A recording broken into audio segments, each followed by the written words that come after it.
Yeah, so you have information that Chiral is apparently targeting a some sort of a weapons depot or an armory of some sort. You suspect that it is a Blockade Securities armory. I believe you called ahead and warned them, like on their like corporate voicemail or something like that. I did, yes. Yeah. Okay. Okay. Um, all right. Yeah. I think. I think we jump right into it. What's Amber? What are you gonna do, Amber? Well, considering now I don't know the location of the armory, correct? Um, that is accurate. Yes. Okay, However, that is the kind of thing that your mom would definitely know. okay. Then yes, I'm definitely calling mom and saying, Mom, do you know where the blockade armory is? I think they're being attacked right now, and I need to get there quickly. She says she's silent for just a second, and she says, "I'll text you the information. I've got to make another call," and she hangs up. Thank you. All right. A moment later, you get a text, and there are 3 addresses. All right. And the one at the top, she says, the text says, "This is probably this is the most likely one." Okay. And she's, by the way, already like hundreds of feet in the air, just trying to figure out which direction to go when she gets the text. And, you know, and Google Maps, it actually. And, Yeah, I was gonna. That's good. I was gonna ask, like, how familiar is Amber with the layout of the city from from like an eagle eye's perspective? Like, would she be able to identify this address is going to be in that direction, or does she have to Google Map things? She's actually pretty good with knowing where things are on the ground. She actually hasn't flown that much over the city just because she wants to keep her secret identity as much as possible. Right. Also, not let people know there's someone around who can fly. But that makes sense. And she did grow up in the area, so. Okay. But from the ground level, say again. She will actually Google Map it. Okay. And fly that way. That makes sense, because yeah, I like you said, figure from ground level she's probably got a pretty good sense of direction, but from eagle eye is a little bit different. So, and as she's flying over, she's actually kind of making a mental note to ask her dad if he can make her a version of Google Maps that has, you know how they have by car, by public transport, by walking. She wants an option for while flying. Yeah, that makes sense, because you don't have to go through all the, turn here and that's a one-way street or anything. You just go as the crow flies. Exactly. Okay. You know what? Actually, I'm going to make a note of that because I think that's a really funny idea. Probably something he gets a little copyright on and makes a little bit of money on the side.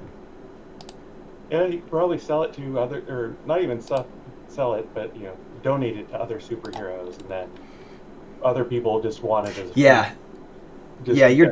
your dad would definitely make it free to use for the superhero community. Mm-hmm. Which of course is just going to mean that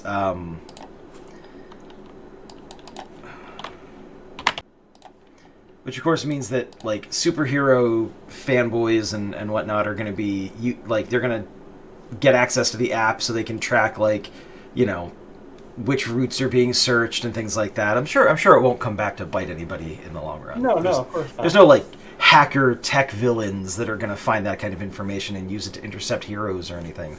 Right. So, yeah. Ideas. Okay, so we'll table that. That'll come in later. So yeah, you Google map it, and you basically are able to just kind of fly directly there. It doesn't take you very long at all. Mm-hmm. You're maybe a quarter of a mile away when you see one of the buildings kind of in this cluster of buildings. It looks like one of those not necessarily a lumber yard, but like a construction yard where it's got a couple areas that are like very flat and open where they park like a lot of their big equipment on it and things like that. But then there are like kind of some outbuildings, smaller trailers, and things like that. It looks like it's a site kind of like that, but it is, instead of like cats and like bulldozers and things like that, you see like armored vehicles, like troop transport type things. There's also a fairly significant amount of like perimeter security. There's like spotlights and things like that. And when you get to about a quarter mile out, all the lights on the facilities go out.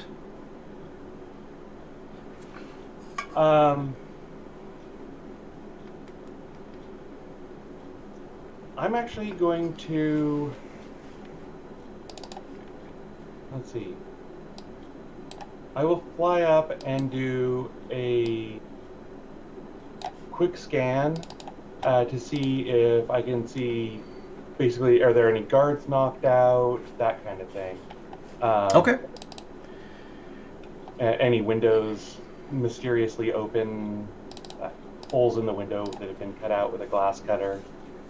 Gotcha. So as you get up to the perimeter, it's very dark. Like it's oddly darker than it probably should be, even for the lights to be out. Almost like there's a filter or like a smoke screen that's been put over the area. And this is a pretty big surface area. So for there to be like a smoke grenade to have gone off that covers the whole area is questionable. Okay. Yeah, that's... And I was actually not really sure which side would do that, because, it seems perfectly like Blockade would have some tech to make things super dark for intruders that they can see through in their suits, or it could be an intruder trying to screw with them. Excuse me. But honestly, it doesn't really matter to her. Okay. You're just gonna fly right in and, like I say, try and figure out where where I'm assuming it's Chiral infiltrated this place, and just follow her path. Okay. Yeah, as you kind of like fly down closer, and you're kind of trying to see through this haze and like kind of hear what's going on.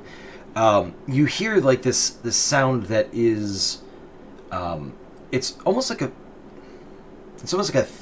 zip sound, or like a thwip type of sound, and then you hear like someone kind of like yell or exclaim, and then something smashes into something else. You hear faint voices. Right. Say again. I said I'm flying right there. Okay. So that's all you have to say is that's where the combat is. That's where I'm flying. There's the sounds of a scuffle. Yeah. You fly in that direction. When you get there, you kind of have to like land to really be able to make out much detail. But there are 3 Blockade troopers that are like crumpled in a heap against the base of one of the walls, and that's all you can see. Okay. You hear another thump and like a muffled like over your shoulder, kind of back the direction you just came from. All right. Do any of the guards have like a, for lack of a better term, like a walkie-talkie or a communication system that I can access without having to take their helmets off and all that? No, their comms are integrated into their helmets. Oh. I will take one of their helmets off and just sort of shout into where I think the microphone is. Hi, it's Amber. I'm here to help. Don't shoot me. It won't work, but still don't. It's really bad. Also, in case you hadn't noticed, you're under attack. I'm happy to help. As you kind of say all that, and then I'm gonna play into Amber's obliviousness here. Like you say all that into the helmet, and then once you finish speaking, that's when you hear this faint like high-pitched kind of sound coming from the earpiece of the helmet. I'll take the earpiece off and put it in my ear. It's just making that sound constantly. Oh. Okay, well, hopefully they'll realize I'm on their side. Okay, I'll fly towards the sound of combat again. Okay. But you get there... Actually. Gotcha. Lightning speed, I assume? Yes. Okay. So you zip over there, and you find, again, a blockade trooper who is dangling from like one of the light posts. Like there's a long length of chain that's kind of like wrapped around his arm and is like it's tied to the top of the light post, and he's kind of just hanging there unconscious. Okay. I will fly up, break the chain, and set him down gently. Okay.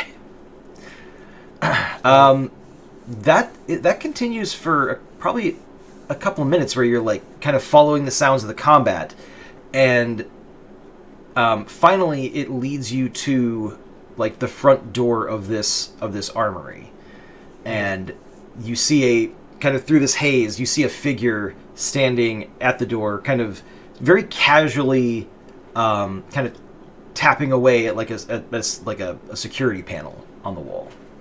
Okay.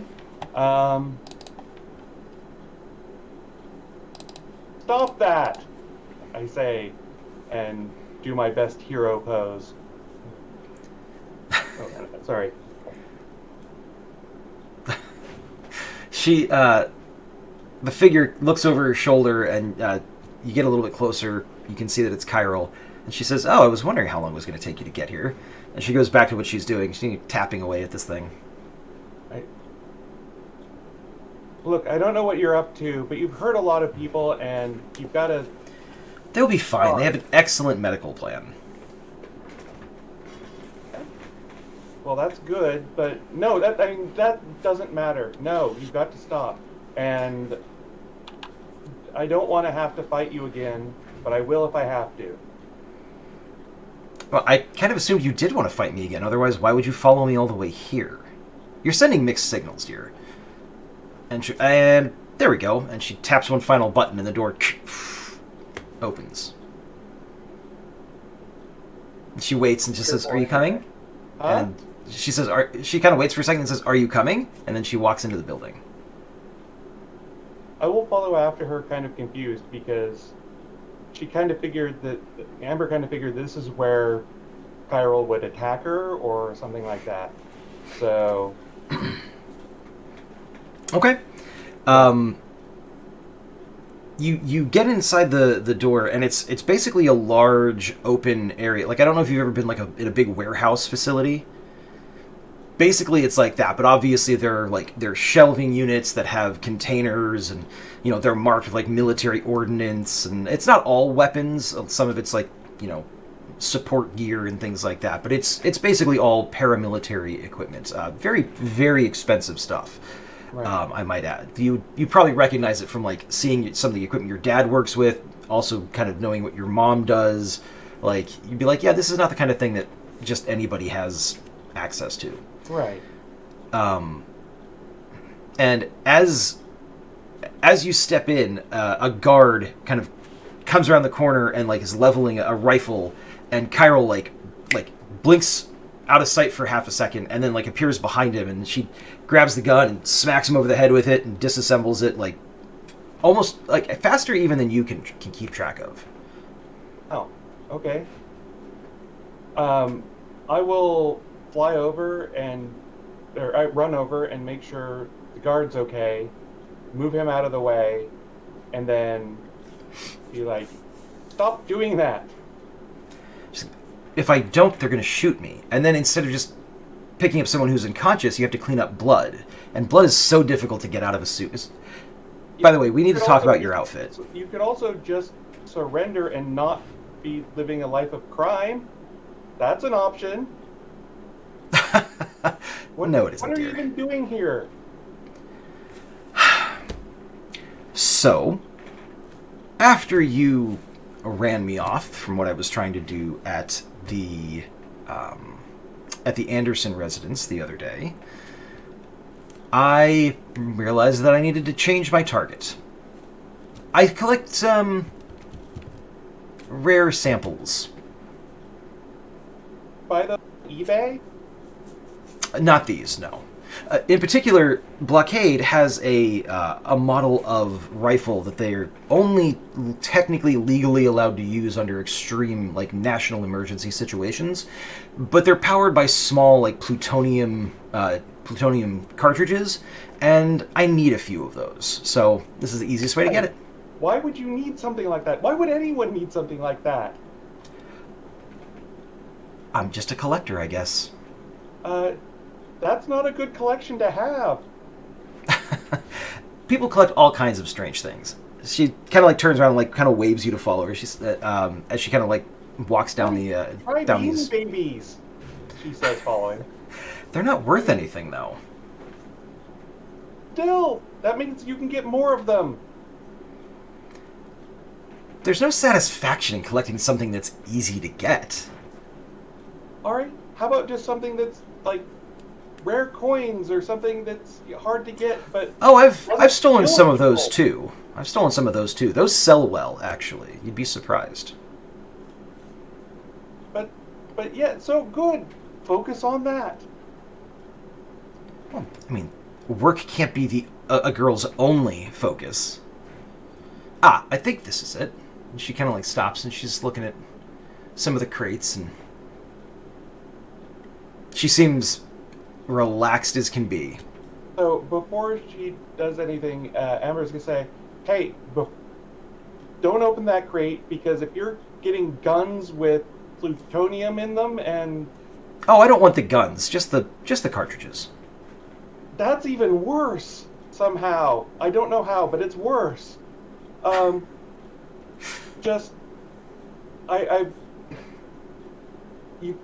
If you open it up, I'm gonna have to think that you're gonna probably try and shoot me with it or do something so that I can't arrest you. Why would I shoot you? Last time you did something so I couldn't arrest you, and that seems to be your MO. So... Well, yeah, of course I'm not gonna let you arrest me. I mean... Right. Although there's a certain amount of... No, sorry. No, I can't let you arrest me, I'm afraid. But I'm not gonna shoot you. That's probably good, but I'm still going to have to try. And so please don't open the crate. You can describe what's in it. That would be fine. I've got a good imagination. I need to take what's in the crate out of the crate so I can take it with me, darling. No. You can't steal that. That's a crime. That's against the law. I have to arrest you. Technically, aren't you trespassing here as well? Aren't you breaking a law?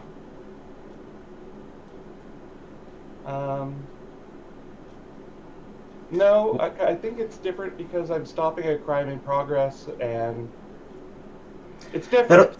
That only qualifies on your own property, dear. And she reaches up and she takes one of the crates down. She's gonna get tackled. Okay.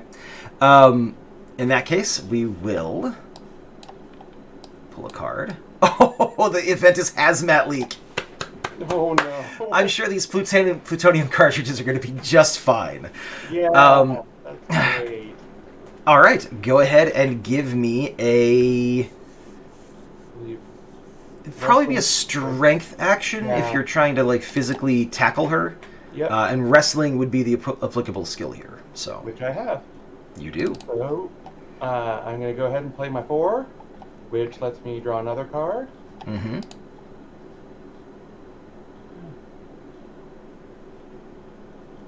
Oh. One of these days, I will actually get used to this time. All right, so that's another 3 by the looks of it. So 7 plus, that's a 21 total. Okay. So...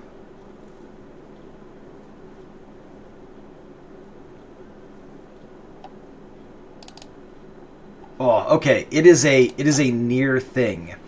As you like dive to tackle her, she moves significantly faster than you're capable of.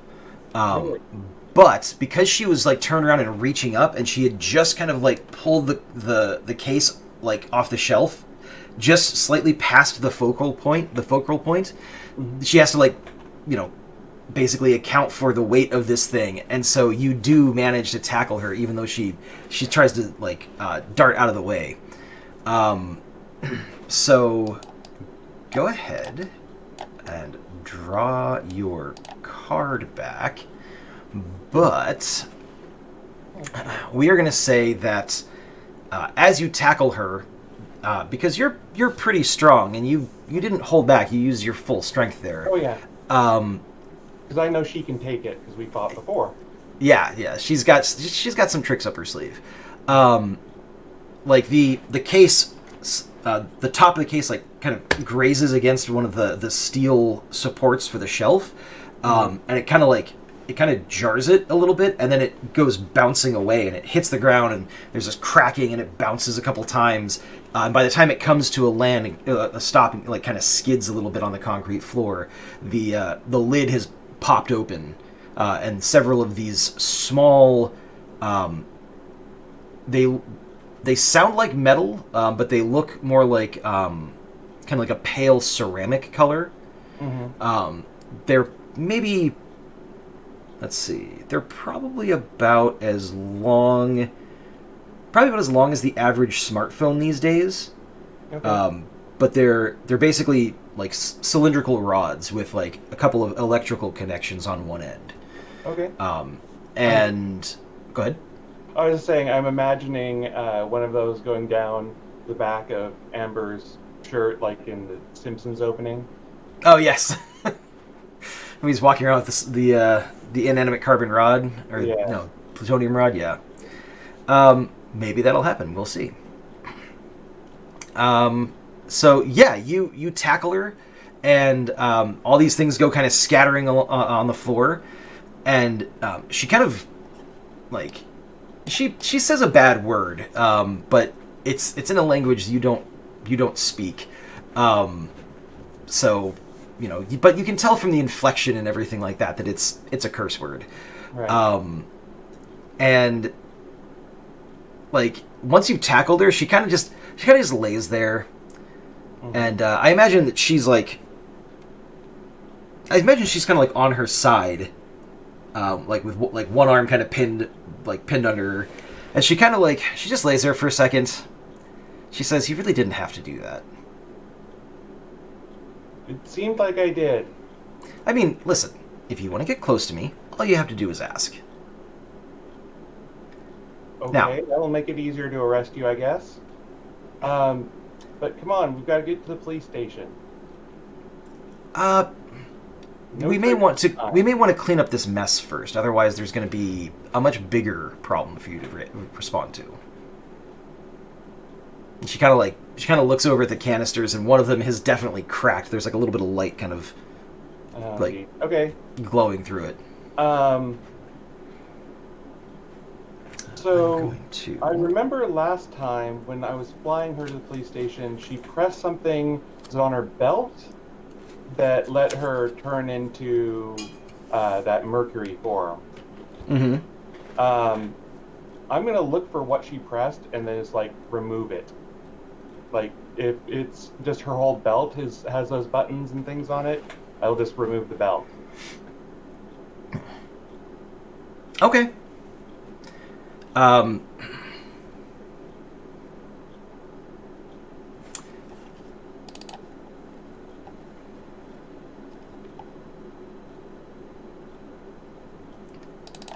Give me a willpower action, please.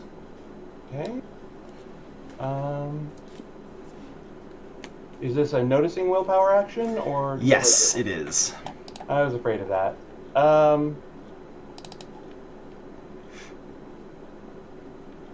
Oh, what the heck, I'll use my intelligence card here, 'cause it's not like I need brains anyway. So I get a 6. Unless I have any skills to apply to it or anything like that. But I don't think I do. My only, no. Yeah. Okay, so go ahead and draw your card back. Okay. And you do you basically, like, reach out and just, like, tear the belt in half? Or, like, are you looking for the buckle to remove it? Or, like, what's the... Yeah, I'll like, if there is an obvious buckle, I'll use that. Otherwise, I'll just rip it. Okay. So you tear the belt, because it is not obvious how to remove it. It's got like several pouches on it and things like that. And she kind of sighs and says, "Those things are fairly expensive to replace." Well, then maybe you shouldn't live a life of crime. But I want to. Well, don't. Also, dear, it's a bad look to go tearing a woman's clothes off. I'm just Well, I don't pointing want that any more out. of your tricks where you get to escape. So, none of that for you today. All right. Well, now that you've disarmed me, let me up. Actually, I'm going to look for something to tie her up with quickly. I mean, Just some rope or something. There's... I mean, there are like some nylon like straps that are like probably around some of the cases and stuff like that, but you'd have to Actually, undo them. I mean, knowing a place like this, is there just a stack of zip ties around? Yeah, I mean, there's zip ties in one of the containers. But you'd have to go open a container and get them out. In that case, let's grab a nylon strap or something and tie her up with that. As best Okay. Yeah, you turn, you like grab the nylon strap and you break it, unravel it, and turn around, and she's still laying on the floor. She's laying on her side. She's got her elbow on the ground. She's kind of propping her head up on one hand, and she's just kind of watching you. Okay, and I'm actually doing this with lightning speed as fast as possible. Okay. I know she's faster, but still, I don't think I would if at all possible, I don't think I would let my hand off her. That would not be something you could do. Okay, then I'll just do it as quickly as possible and tie her up, thinking that I've armed her. All right. Yeah. So you tie her up. She says, "If this is going to become a trend, we really need to think of a safe word." Huh? Anyway, and she. I'll tell you later. Cleans up the spilled cartridges. So as you kind of finish tying her up, and you go to you kind of straighten up to go and deal with the hardware that's on the ground, you hear a voice from the doorway. It sounds like the same Blockade guy that you tangled with previously in the in that abandoned lot on the riverside, right? With the axe, and he says, "I should have known you were involved." I've got her captured, but she spilled a bunch of those plutonium cartridges over there. I'm going to try and clean them up.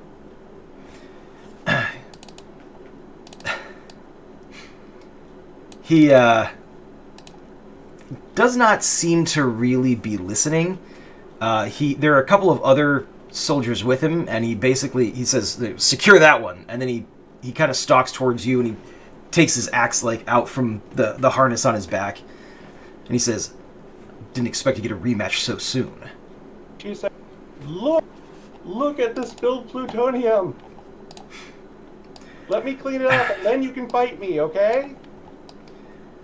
All right. So, what are you going to do on the first round of combat? Oh yeah, definitely. Being naive, she is going to super speed over to the plutonium and start cleaning it up, thinking that he will at least give, if she sees what he's doing. Yeah, that works. He's going to move to stop you because he's not the brightest guy in the box. Brightest guy in the box? Not the sharpest crayon in the cookie jar? You know what I mean. Yeah. And so he is going to... He just knows that you're somewhere you're not supposed to be, handling things you're not supposed to be handling, and he is going to attempt to stop you. So he's actually going to dart in and basically try to pick you up and throw you further down the hall, down the aisle, so that you're further away from these plutonium things. I also just realized that if things go wrong, this is his origin story. Because it's plutonium in a comic book. Yeah, exactly. That kind of stuff always gives you superpowers. Exactly. Right. Oh, and that's count that down by 1. Don't worry about the timer I'm keeping track of over here. It's fine. It's something unrelated. I'm cooking an egg. Yeah. I have no idea what you're doing. Could be anything. Could be anything. Can I please get I'm going to need an agility action from you to avoid getting grabbed and thrown. Okay. So I will go ahead and use this. And just as a reminder, the 1 in your hand you can play as an edge card if you want to add an extra little oomph to that play, but it's also a boost card for strength, so you may want to hang on to it for that. I think just reminding you of this right now, just because, it would be bad if he picked me up and threw me, but it's not the end of the world. Fair. So that is a 7 of agility, so I get to add there? 5. So that's 12 plus my 9 is 21. That's not what I'm looking for. I'm not sure how that closed. That was really weird. So 21. Mm-hmm. Cool. So there's that. Oh, wait. Don't have that. Okay. So then, it's gonna make this. So it's an 8, and then 13 is 20. Okay. So yeah, he darts in and like one-handed grabs your arm as you're reaching down to pick up some of the plutonium, and he sort of like does a kind of like lifts and spins, and then like after he does a full rotation, he hurls you down the aisle. Wow, that is an impressive grab. He is a very strong guy. Right. That is going to be. Actually, no. You don't take any damage from this. Right. Because he's not throwing you into anything. He's just trying to get you away from that stuff. And then he's going to kind of position himself between you and the samples. So yeah. All right. So basically, as she's being flung down the hall, her instincts kind of kick in, and she basically just starts flying. Exactly. And flips herself around and says, "Can't you see I'm trying to help? I did everything I could to let you know that this was going on." Go ahead and draw your card back for the play there, by the way. Yes. Sorry, before I forget. And she'll say, oof, that's bad. Oh. Ouch. All right. She'll stay there for a minute and say, "Look, I'll just stand here if you want to clean it up, but it's probably going to hurt you more than it's going to hurt me." Okay. So he says, oh, let me just do the timer. Okay. He says, "You really think I'm going to believe that it's coincidence you showed up back at the lot and here?" Me to that lot, and I flew here because I knew the place was under attack and I wanted to help. Not help attack, help stop the attack. He says, "Get down on the ground, face down. We can let the authorities sort this out later, but if you're really innocent, you won't resist." Plutonium! Fix the plutonium! She'll get down on her knees, put her hands behind her head, but say, "Fix the plutonium before it leaks everywhere. You want this base to be radioactive?" Once you do that, you hear someone step up behind you. It's one of the other Blockade guys that's got like the slightly fancier armor, and he kind of like shimmers into view as he steps up to you. And he's got his rifle. He doesn't touch you, and he's standing far enough away you can't just easily grab him. But he's kind of like just keeping an eye on you. At which point the lead guy, the one with the axe, whose name is Whitlash, by the way. Good. He probably has that like on the back of his armor in like somewhat camouflaged lettering, but in this lighting you can probably see it. Because no one bad has ever had Whiplash as a code name. It's Whitlash, actually. Oh, Whitlash? Whitlash, yes. Oh, that's even worse. There are reasons. Yeah. Oh, but the event is the impossible occurs. He actually believes me? Yeah, I was gonna say, I think, he was gonna turn around and he was gonna check on Chiral, but instead he's gonna turn. He kind of pauses for half a second. It seems like what you were saying kind of sinks in, and he turns and kind of looks at the little cartridges at his feet, and he's like, oh, damn, and he just scoops up one of them. Mm-hmm.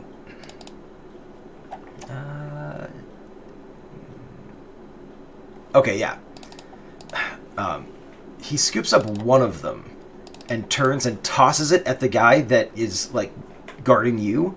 Mm-hmm. The guy catches it, and they don't say anything. But he looks at the thing in his hand, and he looks at Whitlash. There's a moment of understanding, and then the guy just blinks out of existence, just is gone. And then you hear from outside the building, there's a.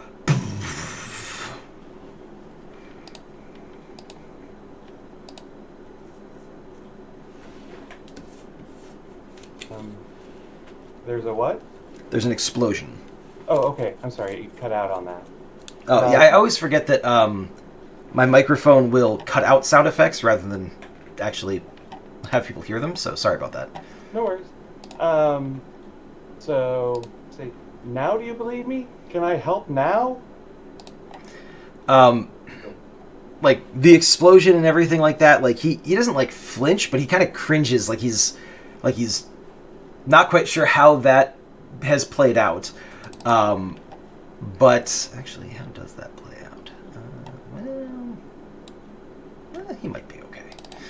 We'll leave that for later. And as the explosion happens, the I should have explained this before because the lights had been turned out. There's red emergency generator lighting in this place. Even that kind of goes out for a half a second before it flares back on. And in that time, Chiral is gone. As are maybe half of the plutonium cartridges that were on the ground. Oh great. She got half of them. At which point, Whitlash, he swears. He looks at the two guards that are. They've actually been stuffed into the racks of crates, so just their feet are sticking out, just wedged between whatever spaces there are. And he kind of looks back and he looks at you and he's like, well, look.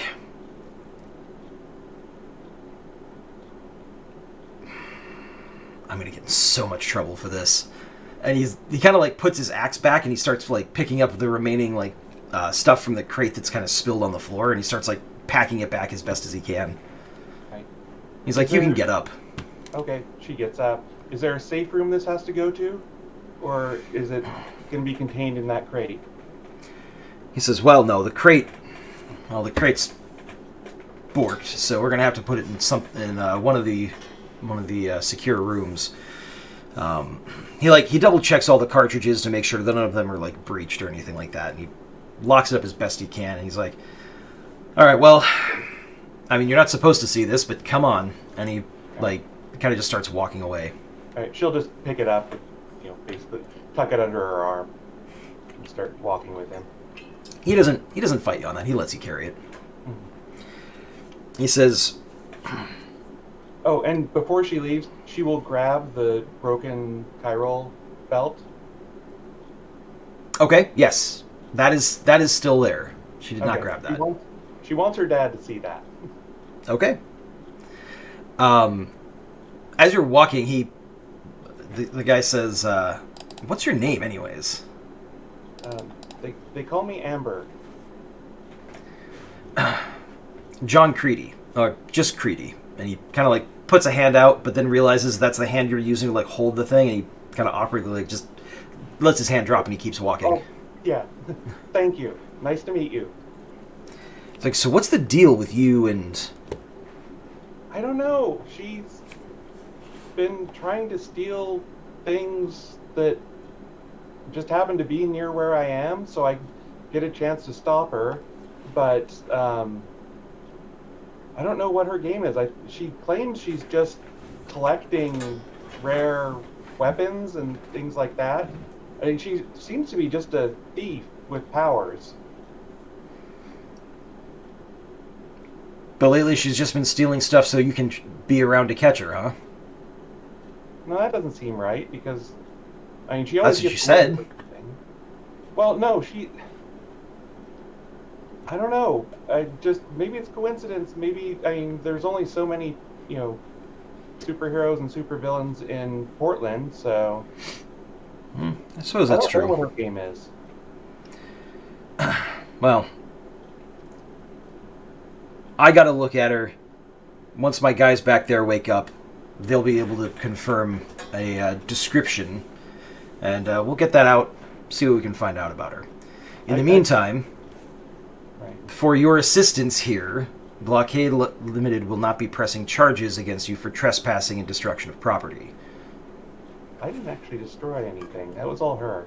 But anyway, I'm wondering... We showed up and there were things destroyed. The assumption is that you were both involved. Okay. Don't you have cameras here? They would have been taken out when the power was taken down. I'm not sure how she did that, actually. Yeah, I tried to let people know what was going on. One of your men out there who was knocked out, I tried to say it through his helmet communicator thing, but all I got was a high-pitched noise. So maybe I just wasn't using it right, or what? How should I tell you? I left a message on your answering machine. I called the main line, and but I couldn't get through to anyone. It was a big phone tree, and you really should have a your base is under attack option there. But anyway, how should I get in touch with you if I find out something bad is happening to one of your facilities?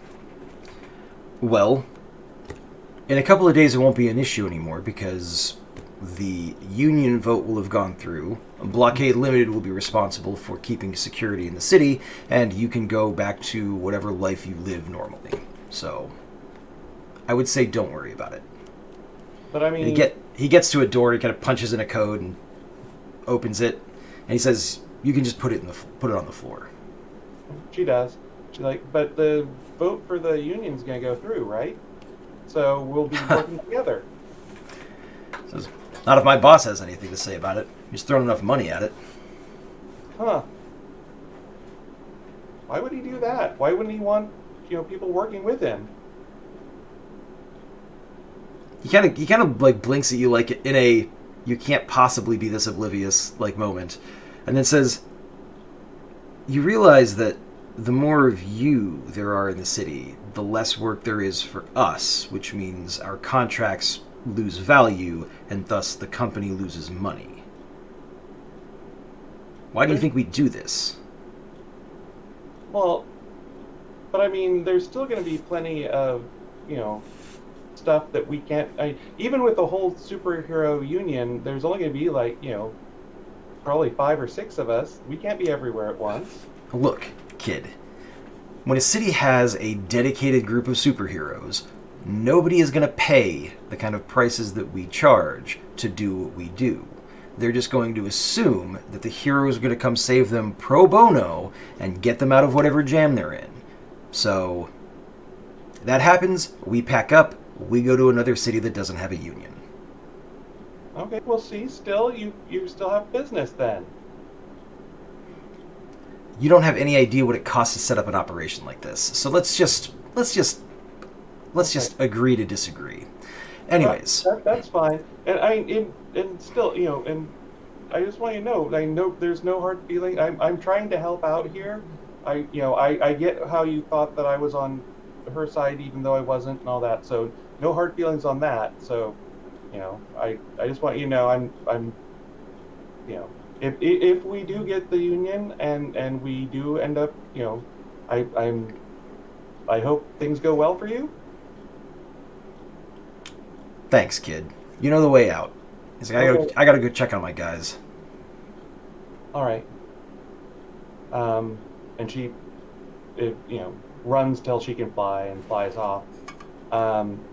And she calls her dad's number. Hi, Dad?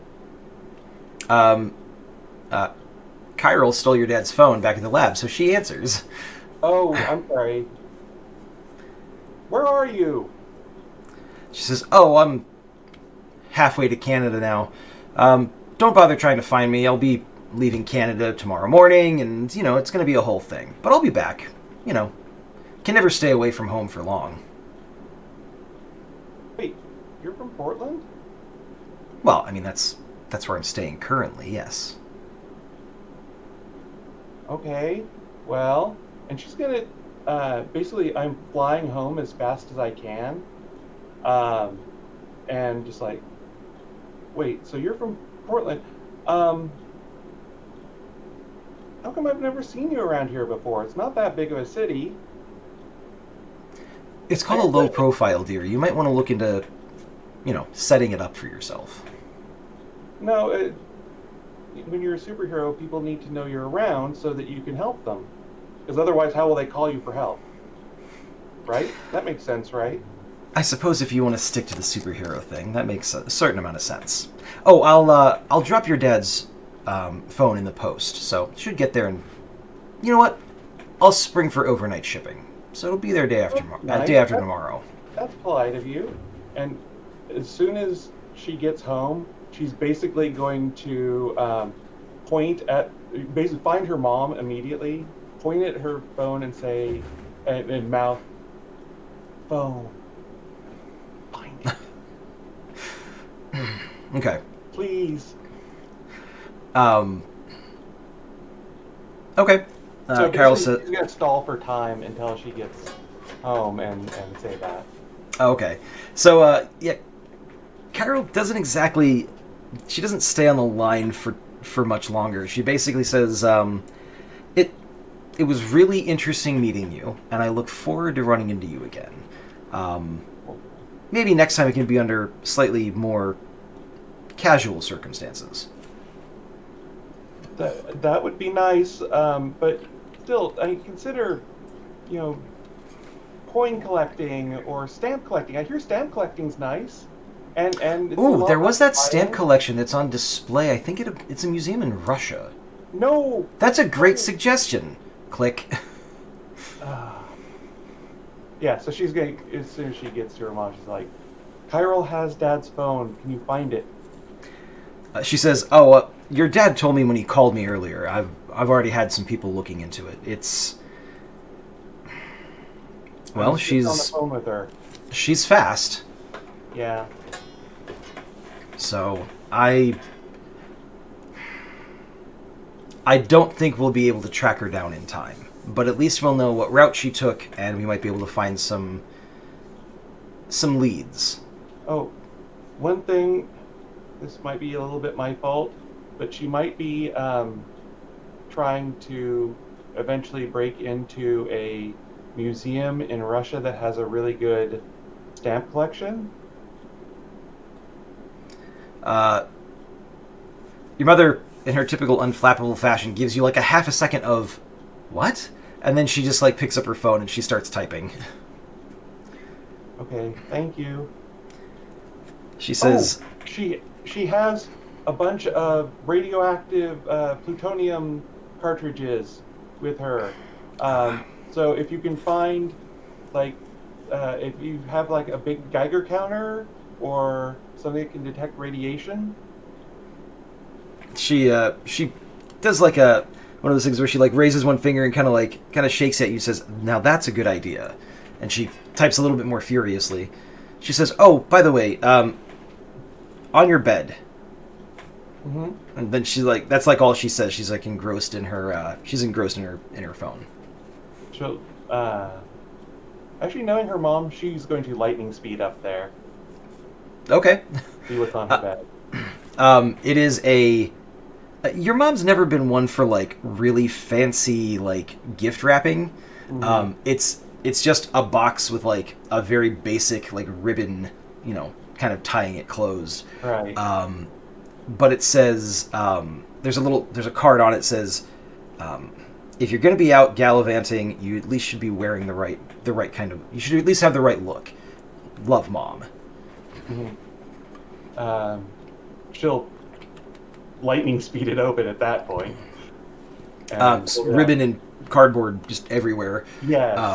And it is a very, very, very well made suit. Better than most like civilian heroes would get access to, even through the Union. Nice. It doesn't have any like armor or anything like that because she knows you don't like to be like impinged or whatever. Have your movements. Yeah. But it is your suit. Why don't you go ahead and describe it for us? It is kind of a pink unitard, long sleeves, and covers up everything, but still shows off her physique. It's got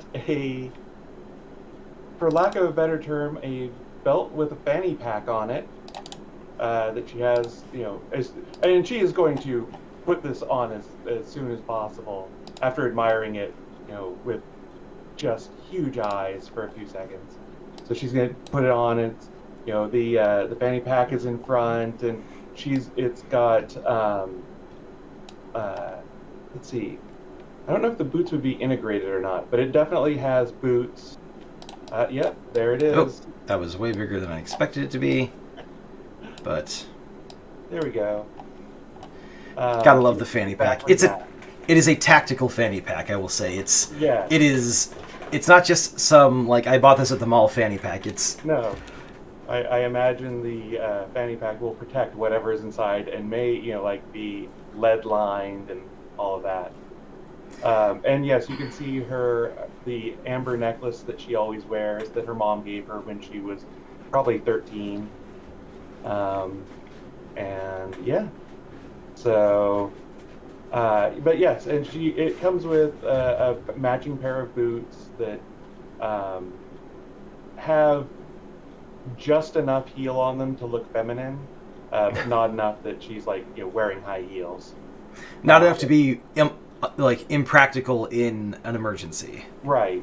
They're chunky heels that she can run in because she has experience in that. There you go. Actually, they are integrated. I'm going exactly with what the artist drew because that is perfect. Okay. And she doesn't have actually heels on those, but yeah. But she can wear boots over them with like a slight heel, just as an accessory. Exactly. And yes, she does definitely have have experience running in basically all kinds of heels, but usually if the heels are too high, she will just actually be flying, but make it look like she's running about a half inch off the ground. Right. But I love the scrunchie, by the way. Like. I love the addition of the scrunchie, by the way. It's one of my favorite aspects of the whole thing. Yeah. The tactical scrunchie. Tactical scrunchie. Yeah. So yeah, she immediately puts it on and goes running downstairs and skids to a stop before hugging her mom gently. And saying thank you because she knows her mom's on the phone. Just whispers thank you into her ear, just excited, practically vibrating. She returns the hug. She takes the phone away from her ear in order to give you a hug, but you can tell that she's got the phone back at her ear while she's hugging you because and she's distracted but not oblivious. Right. So she finishes the hug and kind of pulls back, and she kind of looks you up and down and says, and she kind of moves it away from you, and she says, "Maybe I made it too form-fitting. I don't know." And she goes back to her conversation. Amber will actually just kind of laugh at that because that is very mom.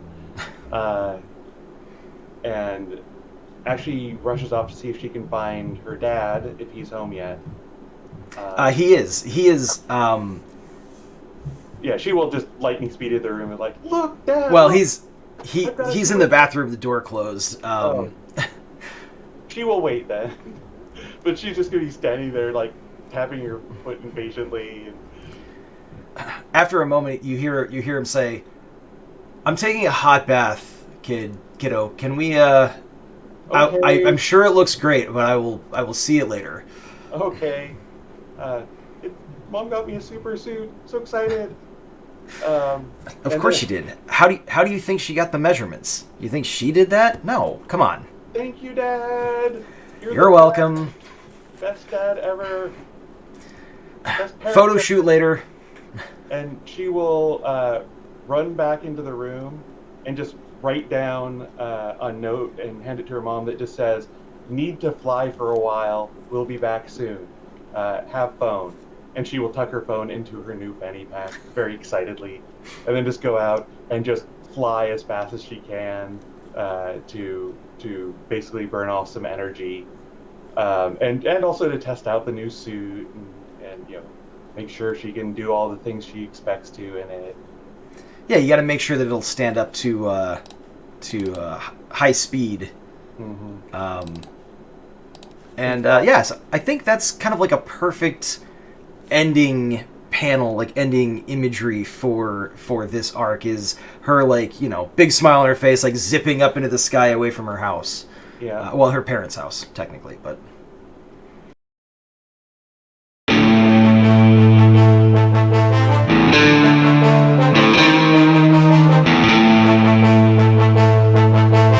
So, welcome back, everybody, to Kinetic Justice. So when last we left off, you were hunkered down under, below a window in this, for this very, very,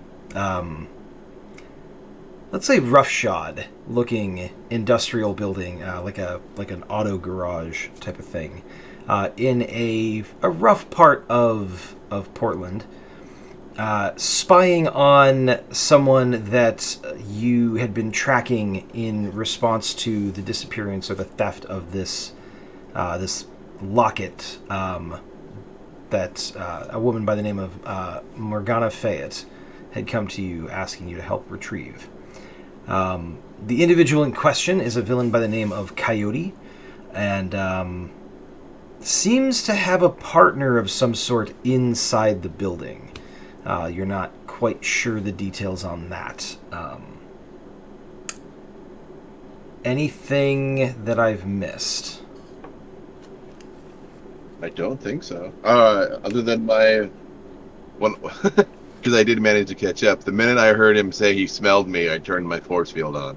That is true. Yes, you did. Yeah. Okay. So,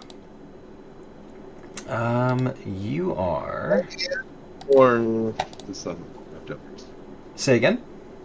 Is this my hand or is this leftovers? This is your hand from the end of the last session. So, all right, we are going to. Not a very good hand. No problem. It's gonna make things a little bit rough to start off with for sure, but I'm sure you can manage it. All right, so you've activated your force field, and what, other than activating your force field is probably going to be the extent of what you can do before something happens. Yeah. All right, so we're going to go ahead and I'm going to draw a card for the narrator card. And out of control. Oh, that's an interesting narrator card. Okay.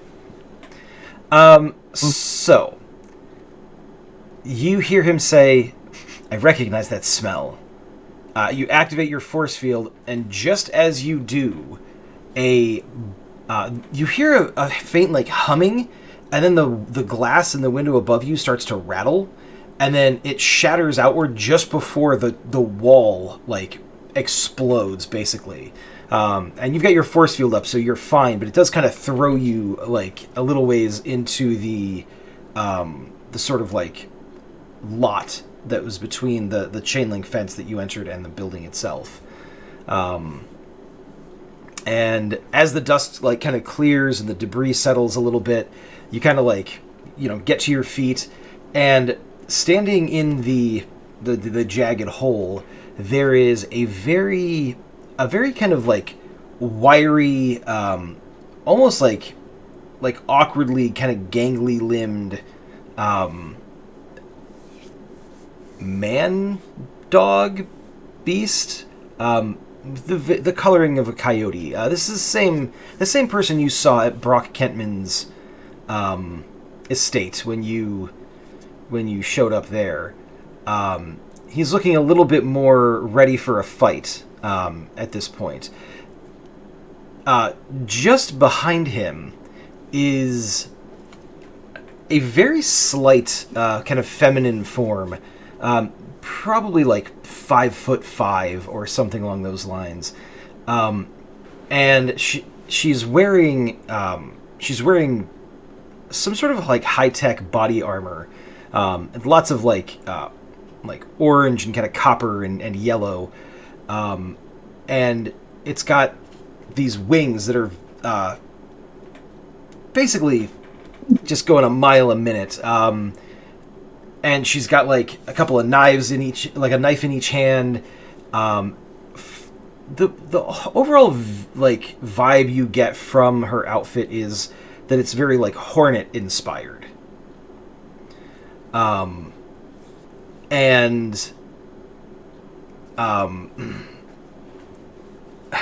Cardinal. Say again? It's not Cardinal. It's not Cardinal, no. So, no, I'm very proud of this particular villain's name, just because when I had the idea, I was like, oh, someone has to be using this, like some superhero somewhere has to be using this name. But no, Hornet is not in use by any comic book so that I was able to find. It was too good to pass up. And yeah, she says it's kind of like a mechanical sounding voice because it's filtered through her helmet. And she says, "Is this the guy you told me about?"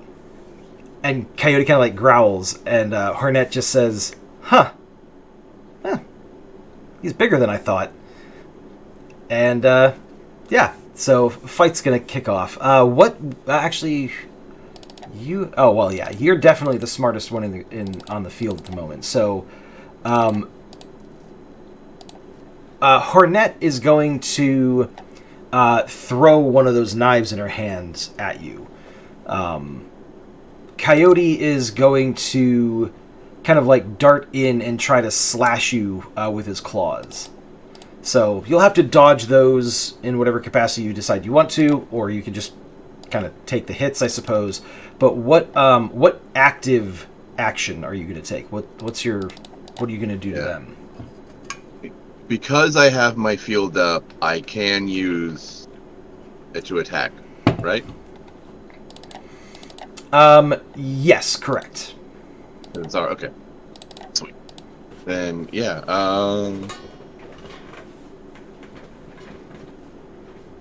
yeah. See, who's the? I don't know what she can do other than fly. I'm gonna launch a blast at her. Okay. And just stand my ground and trust in my force field. Okay. Let's see. I've got a couple of Doom cards over here that I held on to from the last session. Don't worry, I'm sure it'll be fine. Go ahead and give me your action to hit her. So it'll be a kinetic control action. So intellect is the suit that you want to match. Sadly, you don't have any intellect cards, but having a sad time. Gee, I think I'll do a 3. For Okay. 14. 14, I mean, that is not bad by any means. Let's see. Oh, yeah, actually. Okay. So, yeah, you managed to hit her. We will tackle the damage dealt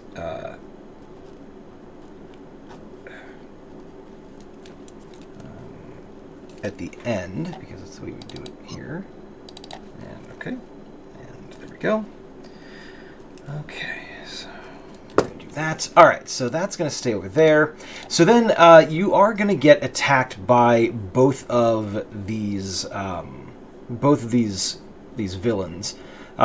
Essentially, if you were doing a dodge action, what you would do is you would do a single defense score against all the attacks that are coming in against you, and they get the difficulty penalty is progressively higher the more attacks are aimed at you. But you're not trying to dodge; you're trying to basically stand there and take it. So I think the way we're going to do this is plus strength is 15. Oof, that's actually pretty good. Even hitting you with that.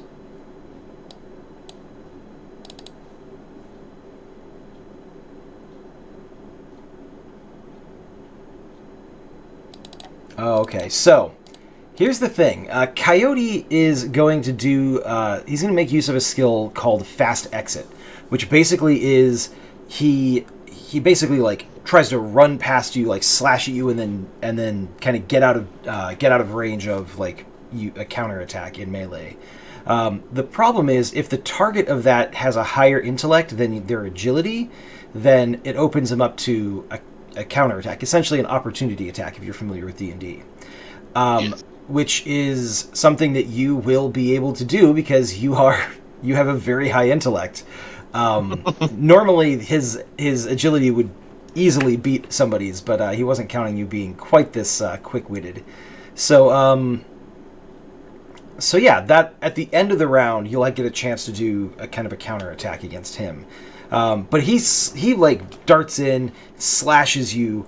The force field is going to absorb most of the impact, like actually pretty much all the impact. You feel a little bit like kind of get through that dampening field that you've put up, but your natural kind of strength defense, it manages to like kind of reduce that to nothing. So you kind of like he hits you and forces you to kind of take a step back under the force of the blow, even through your force field. And then he kind of continues running. At which point you kind of like you aim one hand at him to blast him, and you aim another hand at Hornet to blast her.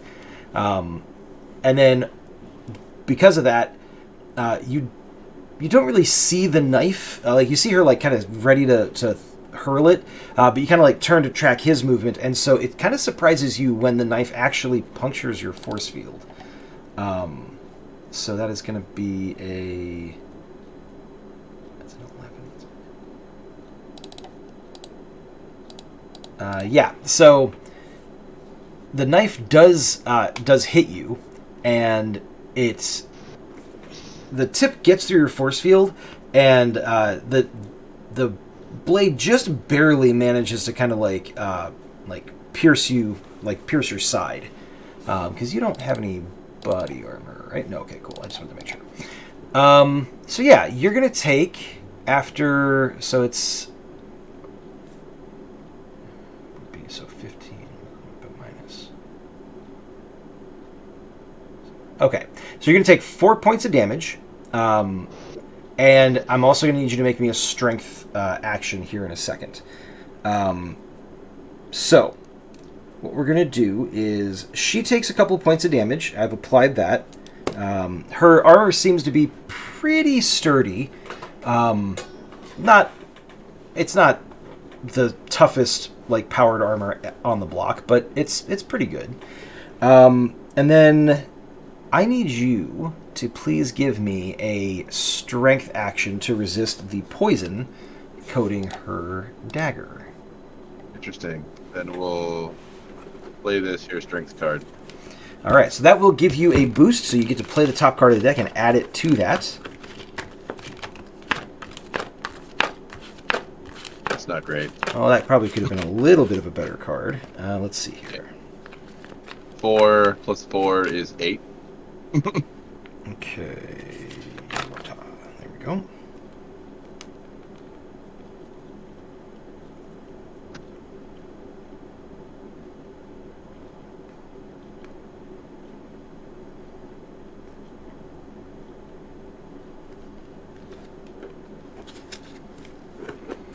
Okay, so 8 and...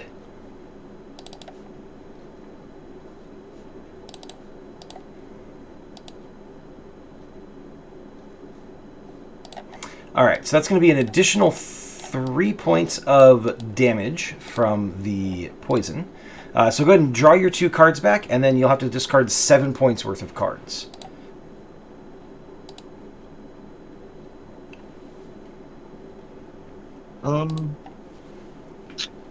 Well, I guess, yeah, I'm at it. Bye-bye. Get rid of that Doom card. Alright, probably a good call.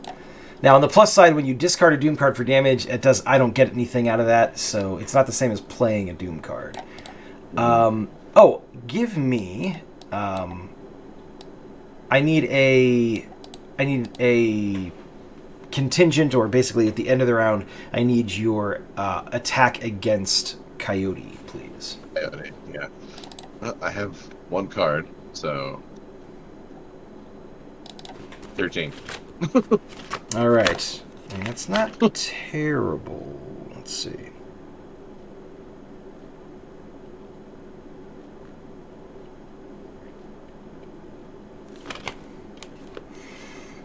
All right, so 13 is definitely going to hit.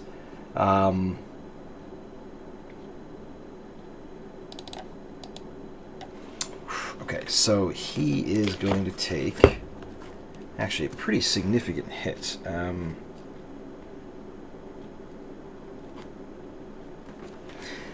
So she barely kind of like flinches under your energy blast, but Coyote, you kind of like hit him in the back, like square in the back between the shoulder blades, and you kind of throw him like further across this little lot, like into the chain link fence, and kind of like bounces off of it and hits the floor hard.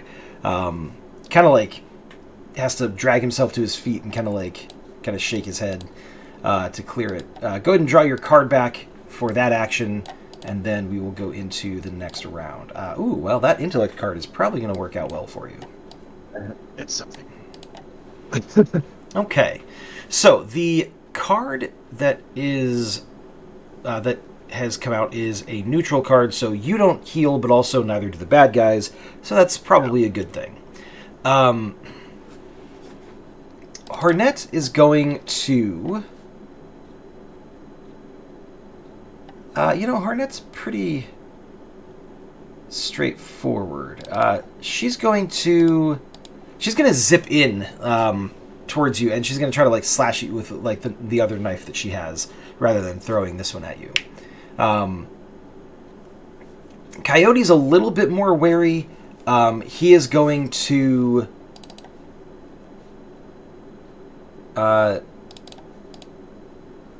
Coyote's going to kind of set himself and watch you for when Hornet attacks, and he's going to try to take advantage of that. So yeah, that's his plan. Probably going to slash at you again, but you're not quite sure. So, what do you want to do this turn? Yeah, I don't want her to hit me with a knife again, so I'm a blaster. Okay. Hope it goes better this time. All right. Go ahead and give me that kinetic control action. Oh look, it goes better this time. Come on. All right, I mean that'll work. That's not bad at all. Plus 11 is 21. Much better. Yeah, that's definitely going to hit her. Let's see. So 21 minus... Oof.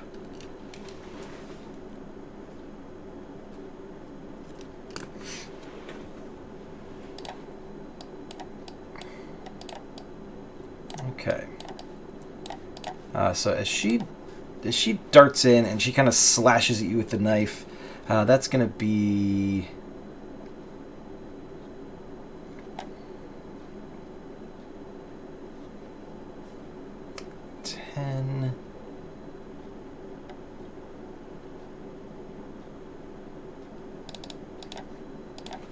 Okay. This one doesn't seem to manage to penetrate the force field. There's... Like, you've got this... this general sense of your force field's integrity, almost like it's, it's like another layer of skin, almost. And you can tell that it's close. Like, this cuts pretty deeply, but luckily not deeply enough to actually get you. Coyote is, when he darts in, he's actually not going to try to attack you. He actually goes for the knife that's still kind of like hanging suspended in your force field, and he tries to like throw his entire weight behind it to drive it in further. So that's what Coyote's up to.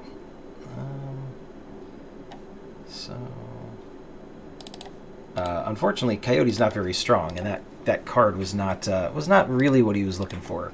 So he hits, and he's kind of standing there like he's got both hands on the knife, and he's still kind of like braced, trying to push against you, hoping to like be able to drive it the rest of the way in. But your force field kind of stops him cold for the time being. It's a close thing, but you manage to stay on your feet. Yeah, so luckily your force field seems to be holding up for the moment. However, there's no guarantee that's going to last. Go ahead and draw your card back. And, oh, that's a welcome sight for you, I'm sure. And uh-oh. Uh-oh. That 9 is bad news bears, I think. Alright,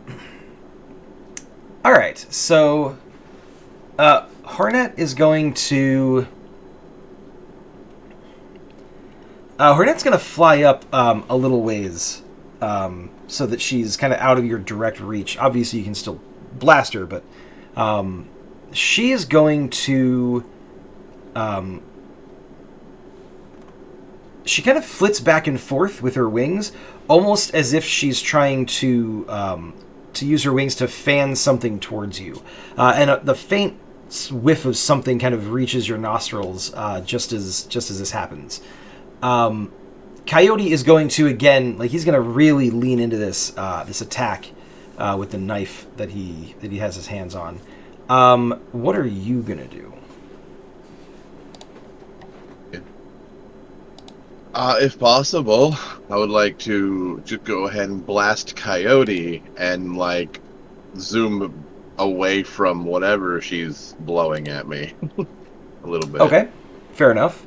Trying to put some distance between you. Okay. Go ahead and give me the action to hit Coyote, if you don't mind.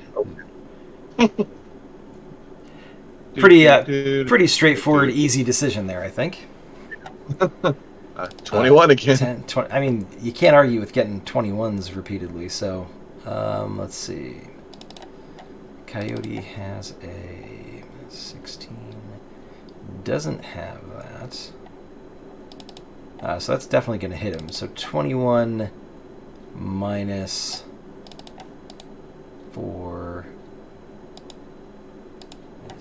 Okay, yeah.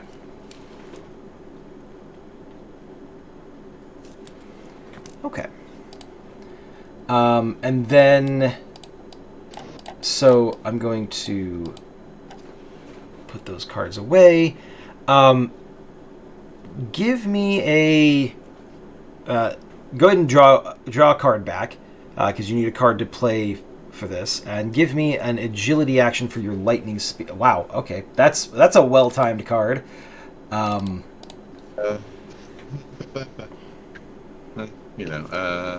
Okay, so that's 15. 15, and you have the running skill. Okay. Yeah, so you you blast Coyote and kind of use that momentum to kind of propel you backwards, and you kind of lean into that momentum and book it the other direction, giving you just enough distance between you and Hornet that the whatever it was she was doing doesn't quite take effect just yet.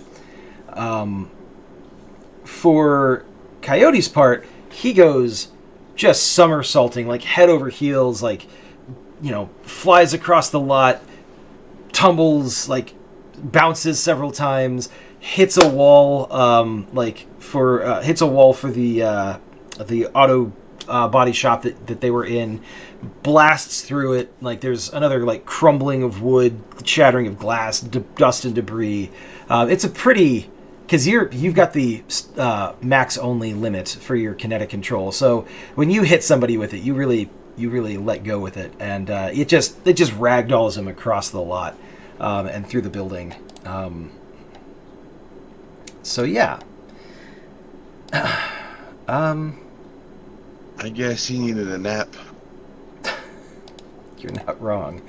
All right, so that was a Doom card, so I'm going to go ahead and play that. Ooh, interesting. Okay. And I will go ahead and discard those. Go ahead and draw your card back. And that'll be the card draw for the stuff that you played this turn. We're going to draw another. Okay, still no healing. Yeah. But also no healing for them either. Okay, so before anything, I'm going to need you to give me... Man, you keep getting lucky with these cards, even though you're only drawing one at a time. I need a willpower action to resist the effects of Hornet's pheromones. Okay. Okie dokie. 17. 17. That's pretty dang good. So that's a 14. Okay. Yeah. Cool. I will discard that. So I'm going to say that you are far enough away that you can't really attack her. She can't really attack you for this turn. So if you wanted to try to de-escalate or something like that, that's a possibility. Or you could just rush back in there and try to take her out. That's also an option. Yeah. What's left of the building? Can I see Morgana?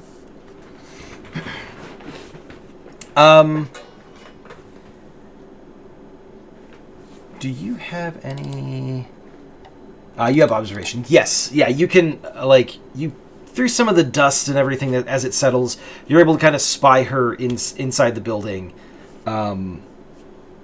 And she's kind of tied up to a chair and everything like that. And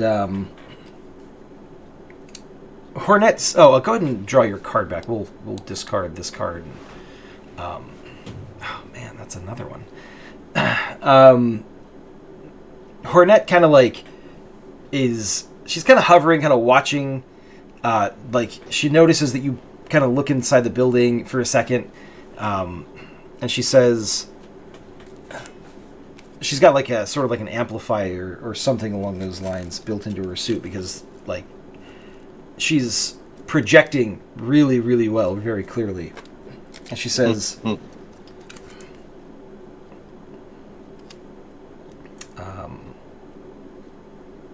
yeah. So, what exactly is it that you want here? The locket? The lady? Something else? I'm here for her. You don't have the locket and she can't get it to you. Kidnapping her was a stupid move. I assume it was his idea. I mean, you're not wrong about that. He just told me it would be some fun. We might be able to make some money out of it. Yeah. Seemed like a good idea to me. It's not going to get you the locket. She doesn't have it. Someone else does. There's a third party at play. I don't know anything. I don't really know anything about this locket other than she kind of hooks a thumb towards the building. Other than that guy wants it, so Sure. Tell you what, Give me $500. I'll walk away. You can have the lady. I don't really know how ransoming people works. I know you're supposed to demand money to give them back, but I mean, I've never really done this before, so. Don't exactly carry cash on my costume. Oh, you should. Actually, that's one of the great things about the armor. She hits a little button or release like on her waist, and a little compartment like kind of hisses and opens up, and she pulls out like a wallet. And she's like, "See, you're pretty sure it's a Hello Kitty wallet. You might be wrong." She says, "See, really handy. You should get one of these." I'll consider that. How about instead we just call it even? I take her, we all walk away. I mean, that's not really a great way to establish my street cred as a bad guy. I mean... Are there any witnesses here? I see you, I see me, I see a sleeping puppy and a tied-up woman. I won't tell anyone if you won't.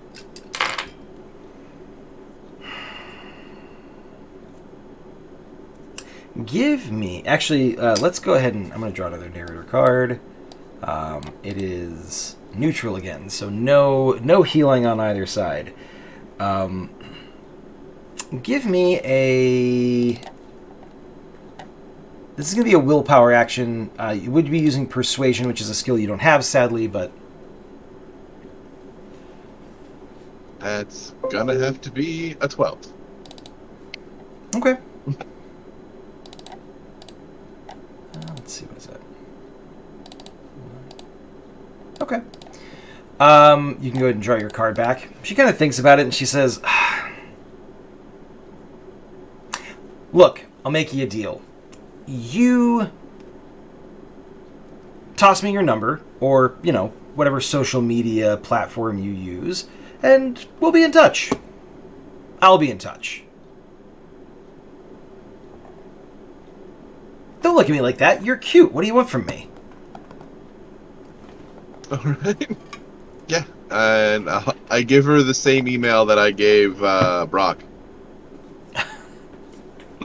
What was that? What was that email address? Kinetic Justice at, I don't know, superhero.com. Okay, all right, cool. It was ambiguous, like, superhero email. fairly generic. All right, that's fair. All right. Yeah, she... You are? Oh, you can call me Hornet. Like Hornet, but like a lady Hornet. Also just a smidge horny, apparently. Hey, whoa, don't get ahead of yourself. I said you were cute, but... I mean, that's beside the point. You're... Okay, fair enough. All right, well, have fun with the old lady, and, yeah. Have fun with your sleeping friend. Yeah, I think I'm just gonna leave him here if you're okay with that. We're not really friends. This was sort of a... Oh, I mean, if you're not attached to him, I'll arrest him. That's... like... That sounds great to me. He was supposed to pay me for all this, and I don't think that's gonna happen at this point, so... Does he have a wallet? You're welcome to it. You know what? She kind of zips down and into the building, and kind of like... You hear her rummage around for a second, and then she drags him out and kind of like leaves him just kind of laying sprawled out there. She says, he did have a wallet, actually. I don't think it's his, but there's some money in it, so it's all good. She like opens another one of those little compartments and stuffs the wallet in there. Alright. Great. KJ, right? Yes, that works. Yeah. Awesome. Well, KJ, Cage, nice to meet you. Look forward to chatting. And, good luck. And she kind of like zips up and then zooms off. You too. Oof. Now I'll pull the knife out. It's clearly designed to kind of have be vaguely reminiscent of like a hornet stinger. And I mean, say what else you might about her. The throw was pretty good. It was I felt it. professional level work. Yeah. So. All right. All right. So. Yeah, zip over, untie Morgana. Okay. Hello, ma'am. Go ahead and draw your other cards back. Now that the combat's kind of over, we'll...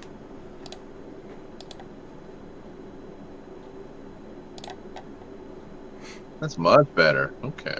Yeah, you can't argue with those cards. I'm just going to move that over there so it's a little bit more in view for folks. Okay, so yeah, Morgana is... I mean, you know, she's looking a little bit on the older side. Still, because she doesn't have the locket. So she seems like she's a little bit stiff after having been tied up and everything like that. And she says, "Oh, wait a second. Did you... I don't think you met her as KJ." I was in civilian mode. Okay. You hired me officially in PI mode. Okay. I'm going to play the Doom card Accidental Revelation as the offense. And she kind of is like, "Oh, thank you, yeah, wait." And she kind of pauses and does a double take, leans in a little bit to get a better look at you, and she says, "I think I recognize your voice." Work on that. You all right? And also, please don't tell anyone. I could hardly be justified in revealing. I believe the term is these days is outing someone who came to my rescue. Yeah. So your identity is safe with me. Appreciate that. Before we get too much farther, let me take this convenient rope and just tie up Coyote with it. Okay, perfect. So let's pause the action for a second. I'm gonna kind of go back. So, what do you remember about the scene at her apartment, her loft?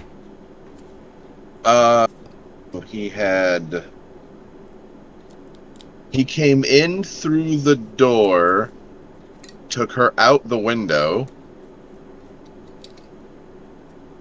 I found that psychic trail that led me here.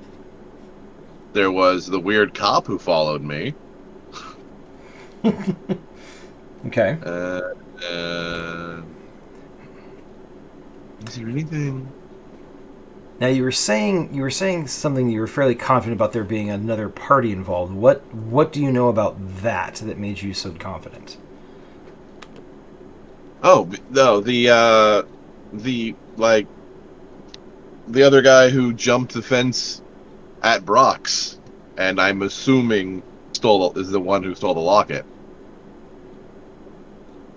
from way back. Okay. Yes. Perfect. The mystery vigilante no one knows. Yeah. Okay. Yeah. So as you finish tying up Coyote, you hear kind of like a surprised kind of gasp behind you, and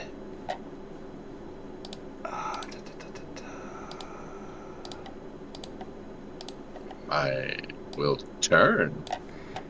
there is a masked kind of vigilante-looking individual who is wearing. This is much more kind of traditional body armor. Think sort of slightly higher tech football pads or kind of sporting equipment, but it's not sporting equipment, but it's kind of the closest equivalent for it in terms of how lightweight and flexible it looks. He's got a couple of Eskrima sticks kind of attached to his belt on one side. He's got this half cape type of thing, and he has kind of emblazoned across the dark kind of gray of his armor in sort of a really deep purple that almost looks black, is a stylized DV So the letters DV, kind of in an emblem across his chest. He's kind of standing there. He's got he's got like his fists on his hips, and he's kind of looking between you and her. And then, go ahead. It was dark when I did the postcog and when I saw, but just from what I was, am I thinking it's the same guy? Yeah, the profile, the silhouette kind of is accurate. Hello? He says, You're late, I suppose. I hear you go by kinetic justice? Yeah. Yeah, you are? Dark vengeance. He says it with the most straight face that possible. But Morgana kind of does a little, like, she quirks an eyebrow and kind of, like, looks away and kind of, like, seems like pretends to be distracted by something else so that she doesn't react to, visibly to that. Well, I'm assuming you're the one who has the locket. Says, that's right. I've got it. There was some scuttlebutt circulating saying that it was responsible for some dark magic or something along those lines. Not exactly my area of expertise, but I've got a friend who knows about those things.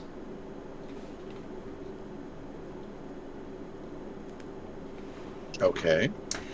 Do me a favor. Give me an intelligence check if you have, like, trivia related to superheroes, or if you have history, or let's see, what else? Criminology? You know what? I'll allow that. Yeah, that'll work. Go ahead and, yeah, it'll be an intelligence check using criminology. Or an intellect action, I should say. Yeah, let's go for broke. Okay. 21. It's my number tonight. It seems to be. I mean, hey, 21's a pretty good number. Okay. You actually are familiar, now that you've kind of, like, had a second to process things. Dark Vengeance is a member of a superhero team known as the Scabs. And they're called the Scabs because they are specifically non-union.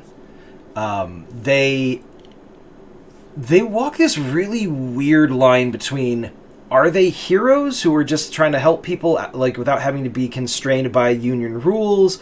Are they villains, or are they, like, anti-heroes? Are they mercenaries?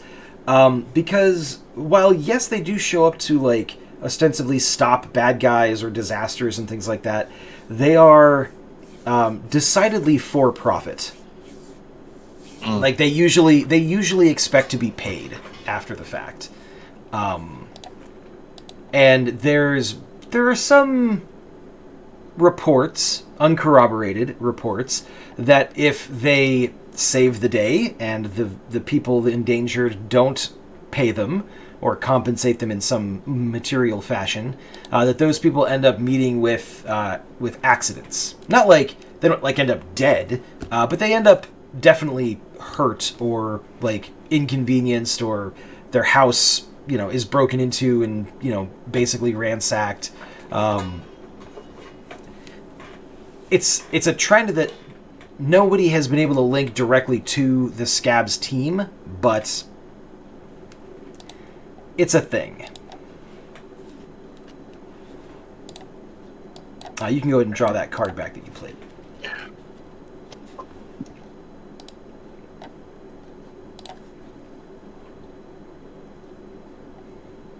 All right. Well, I do know who you are. That's funny. I've never heard of you. I'm new. I can tell. I should have recognized the chin when I saw you. Do you have Do you have taunting? No, you don't. Okay. Are you trying to get a rise out of him? Particularly. Okay.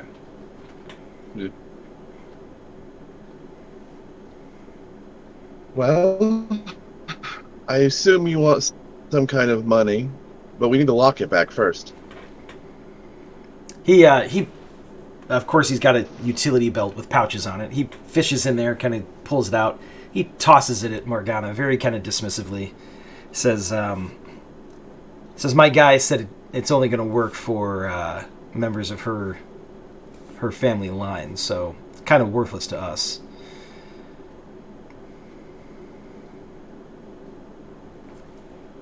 Great. He says, we'll send an invoice.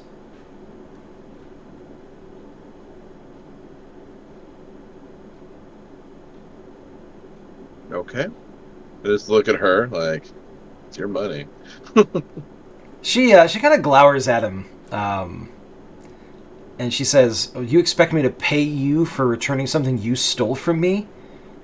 And he says, "Oh, no, I didn't steal it from you. I stole it from Mr. Kentman. The fact that you accidentally left it in his possession, well, it seems like an oversight on your part." And then he turns and he pulls it's basically a zipline launcher type thing. He pulls it and fires it off towards the roof and then zips away. What an ass. She says, "Yes, very. Yes, quite," is what she says. You might want to consider paying him. I've heard troubling rumors about people who don't pay the scabs. Oh, well, that seems like an extortion racket. But if You're not wrong, but if you decide not to pay him and he does come after you, I'll handle it free of charge. Oh, no. If you're going to retain your services, I'm going to compensate you for it. But if I mean, something doesn't quite make sense. He said that it was useless to them. Yeah. But I thought he said that they suspected it of being involved with something nefarious. Necromancy. Yeah. Why would they think that? I don't know. How many... I got the impression from when we first spoke that not many people outside of your family know about the locket and what it does. No, it's a fairly closely guarded secret. Although there have been individuals over the years that have shown up to ask questions about it and whatnot. The curious, the timing is interesting. He stole it the same night that somebody else was coming to steal it.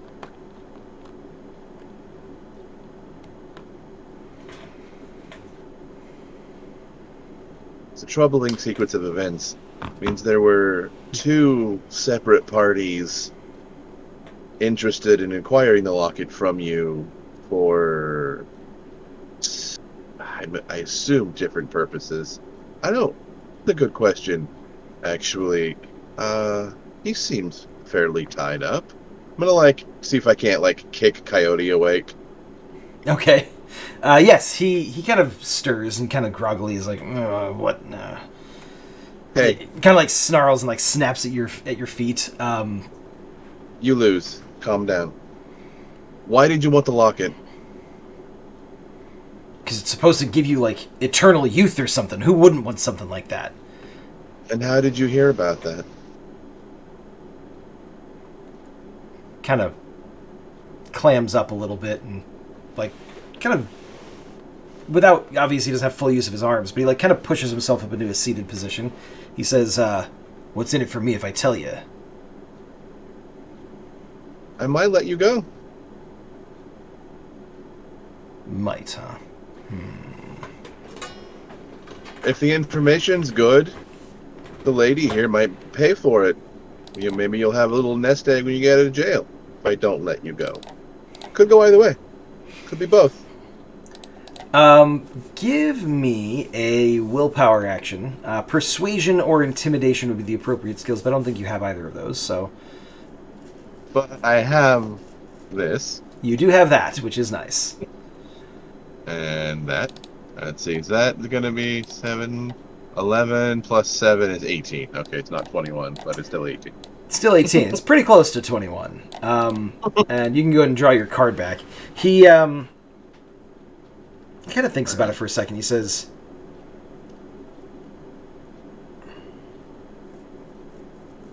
all right. There was some guy, kind of a weird guy, wanted me to... He showed up and was trying to get me to find, like, trinkets for him. I guess they might have heard that I'm sort of well known around here for acquiring things that aren't mine, if you know what I mean. Sure.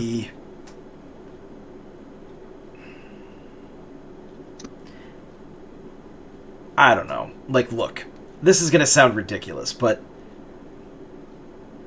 he kind of looked like... that guy with the beard from Lord of the Rings. You know, the guy with the stick, the wizard. Gandalf? Sure, I don't read that nerd stuff. But yeah, that guy. Like, you know, he had a big staff and had like a magic wand and stuff like that. It said something about he was trying to acquire some what did he say? Trinkets of an arcane nature in the area. Something nerdy like that. He introduced himself as the Theurge.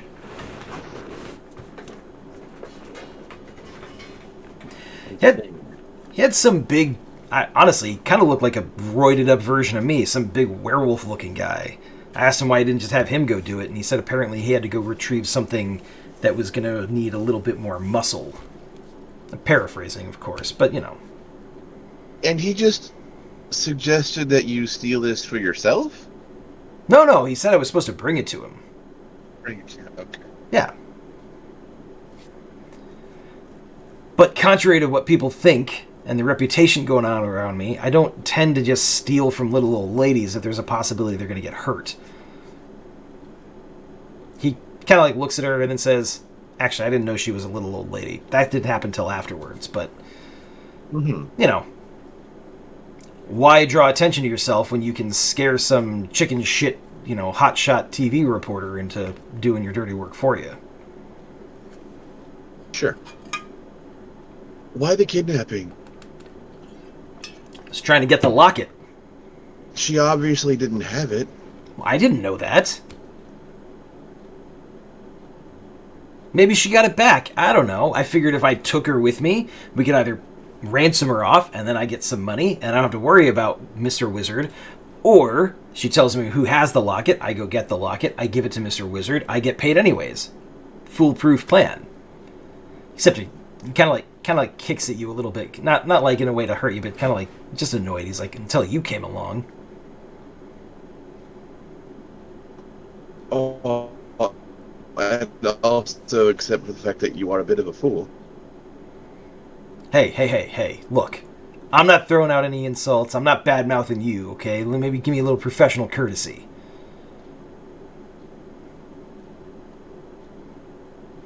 So, the Theurge. Interesting. And he is... Is the Theurge a scab? No, you're not familiar with anybody by that name. Okay. However, Morgana does seem to... and once you've kind of asked your questions, she kind of gestures for you to come over. Yeah. And she kind of talks to you kind of quietly, and she says, She says, I think I know this man. I'd imagine if he knows about your lock-in, let's speak to some sort of connection. Well, I think my family has had dealings with him before. Not particularly positive either. He fancies himself a bit of a collector of, as our friend said, arcane trinkets, but he's never stooped to this kind of desperation before. He's not what I would call a reputable individual. Yeah. This is an interesting choice to hire low-level street scum to steal an artifact like this. You hear Coyote say, "Hey!" And if you kind of look over your shoulder, he's got like his ears are like perked up and kind of cocked in your direction. It's obvious that he was listening in, despite the distance and the kind of the whispering. Look, I mean, if the shoe fits, buddy.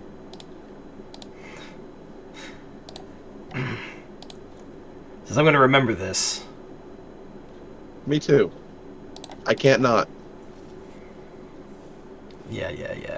He kind of like grumbles and kind of goes back to like kind of just like grumbling on the floor. Wait while you chat with her. Well, I suppose there are questions to be asked, but I don't think we have any more answers from this one. I'll leave it to you. What do you want to do with him? She kind of looks up and says, well, I don't necessarily think that I am going to have much say in the matter. She kind of like gestures, and you turn around, the ropes have been like cut through, and he's just sprinting away. You could probably catch him, but it would be an effort. That was me playing that Ten of Doom, by the way, from before. I'm sure I will see him again. Well, personally, I hope I don't. He doesn't seem very... I don't want to, but he's becoming like a bad penny already, so... She kind of smirks. She says, I think that's a phrase from my era. You want to be careful, otherwise you're not going to be... nobody's going to think you're cool. She kind of says it in that very, like... in that way that, like, grandparents often say stuff like that, where, you know, they say it in that way that just makes them... you're kind of like, oh, Grandma. That's not a worry I have. Nobody's ever thought I was cool. She says, oh, dear. She kind of, like, takes your hand and pats the back. She says, I think you're cool. Thank you. She says, oh, would you help me, please? And she kind of, like, holds up the locket and turns around. Yeah. Absolutely. I'm curious to see this happen. Is it instantaneous? She says, oh, no, it'll take a little bit of time. But even as you put the locket on, in the time it takes her to turn around, like, her hair is got a little bit more color to it. It's got a little bit more shine to it. Like, her face isn't as wrinkled. Like, the age spots have kind of faded. She's standing a little bit straighter. And she says, by morning I should be right as rain. Magic. It's a hell of a thing. Yeah. My dad's not a fan. Many aren't. It's dangerous and unpredictable. So best be careful if you get drawn any further into whatever this Theurge character has planned. I think I might be. We might be. Came for it once. Well, should you need any consultation on matters eldritch and arcane, you know how to contact me. I would be happy to discuss it. Of course. I will look into him myself when I get a chance. This definitely isn't over, I have the feeling. I'll look through some of my parents' journals and such. I'm sure that they would have made note of any interactions they had with this individual. He was very memorable. Dark Vengeance Oh, made mention of having a mystical friend of his own. I'll need to look into that as well. it seems odd to me that there would be more than one such practitioner in the city at the same time, but I suppose It'd be the same, but then could be. I mean, that would mean he hired multiple parties to steal the locket as a redundancy? Maybe. However, it's also... These sorts of things happen in patterns and confluences, so it may seem like coincidence that there are two individuals in the city looking for the locket, but these sorts of things happen more often than you think where magic is involved. As much as I'm not particularly a fan of them, but you might consider hiring Blockade. Well, I suppose that's actually sound advice. I'll look into it. Thank you. I'll make sure to list you as the reference in case that earns you some sort of credit, I suppose. I don't know how these things work. Yeah, we'll see how that pans out. Oh, that'll be interesting. I'm very pro-union. They're very not. So.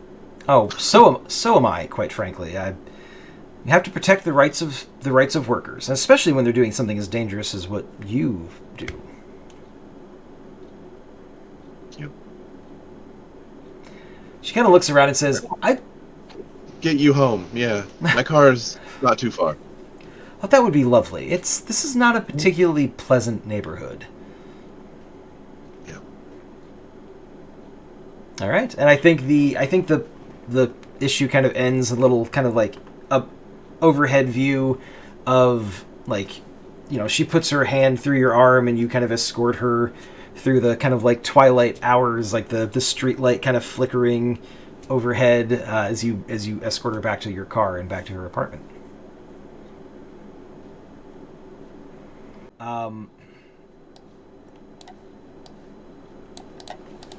You receive probably the next day. You receive a call from your mom. Hi, Mom. Sweetie, how are things? I saw some stuff on the news. It seemed like you might have been involved. What makes you think that?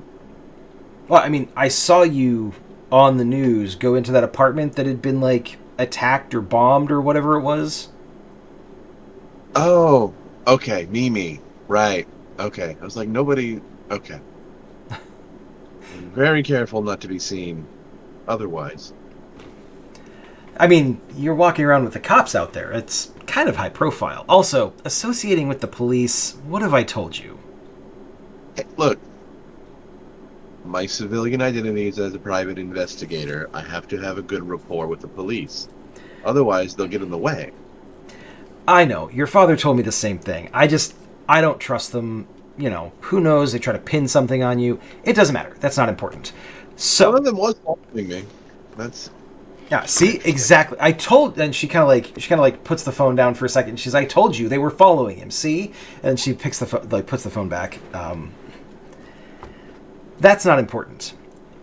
The reason I'm calling is because I got your father and I got an interesting phone call. Do you know the name Deirdre Fitzpatrick? Apparently she's the union rep out there.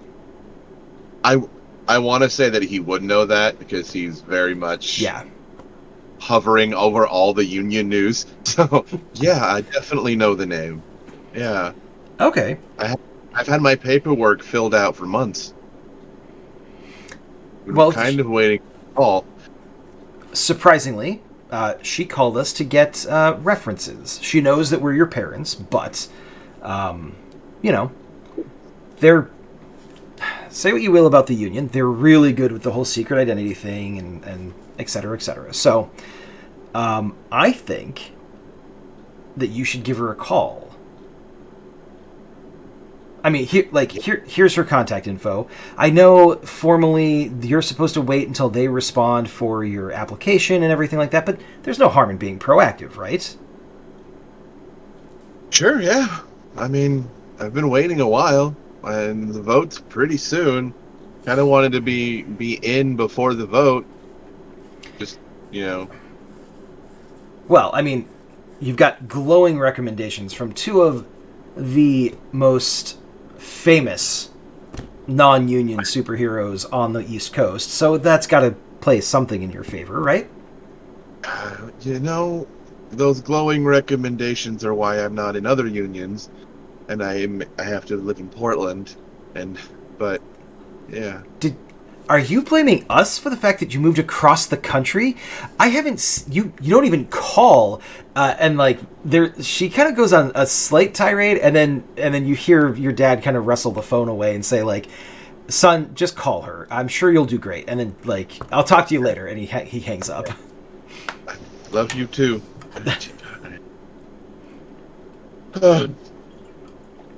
Oh, parents. Parents indeed. All right. Yeah, I will immediately call Deirdre Fitzpatrick. Okay. Answers the phone on pretty much the first ring, and says, "This is Fitzpatrick." Hi, my name is Nicholas Robinson Martinez. Kinetic Justice, yes. I was actually just looking at your file earlier this morning. Yeah, my mom just called and said you called, and told me to call you, and here we are now. Here we are indeed. Quite frankly, I'm surprised you haven't submitted a formal application with this yet. I was waiting for you to contact me, as is like tradition. Considering how eager you've been with previous chapters, I guess I'm just surprised you showed restraint on it. I thought maybe it might earn me some points to be patient and let you come to me. Well, I do appreciate any super that is capable of showing restraint and judgment. That does earn you a few points in my book, yes. Listen, our roster is fairly full. Already? Well, we've got... Do I have to go to Sacramento now? No, I wouldn't recommend going to Sacramento. We've got 3 definite team members, and then a few prospective candidates, but I have to say, your pedigree, your track record, I see no reason why we wouldn't be extending an invitation to you to join. Okay. All right. That's good. Good to hear. However, this may be a matter of some consternation. These things they're not exactly informal. We're not a paramilitary organization by any means, but our chapters do have structure to them. In addition to myself as the rep, there is going to be a lead within the team, and usually there needs to be some sort of an executive officer, a second in command. Right. Someone who grew up in the superhero culture and is familiar with legal proceedings and things of that nature. You're young, obviously, and that may cause a little bit of friction with teammates, but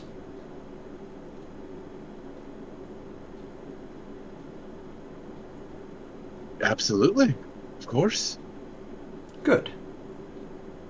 Good. The offer was contingent on you accepting the role, so it's nice that we don't have to have a more fraught conversation about the whole thing. Yeah, no, whatever it takes. I mean, this has been my dream. Maybe not necessarily Portland, but still, Union.